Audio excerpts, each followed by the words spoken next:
Сегодня произошло историческое событие в строительном округе. Создали совет предпринимателей, определили основной костяк его, то есть кто будет принимать участие.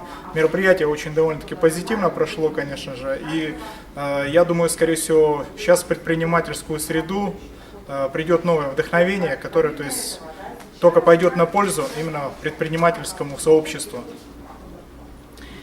Я являюсь заместителем руководителя управы строительного округа, и я очень сильно рада, что сегодня произошло такое событие, где наши предприниматели строительного округа дружно собрались и решили создать совет предпринимателей.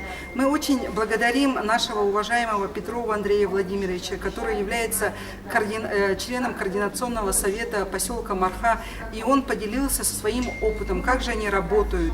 И, конечно же, сегодня мы находимся в самом центре предпринимательства, это строительный рынок, где является заместителем директора депутат Якутской городской думы Данилов Иван Иванович, который собрал тоже костяк предпринимателей. И сегодня исходила очень хорошая инициатива наших предпринимателей участвовать во всех социально значимых делах строительного округа.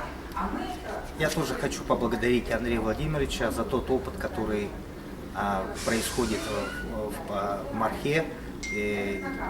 Тот опыт, который Андрей Владимирович сегодня поделился, это очень важно. И тот институт, который будет создан у нас в строительном округе, он будет полезной площадкой для наших предпринимателей. Взаимодействие между исполнительным органом власти и бизнесом. Это самое главное взаимодействие и получение четких решений. Спасибо. Спасибо. Спасибо большое.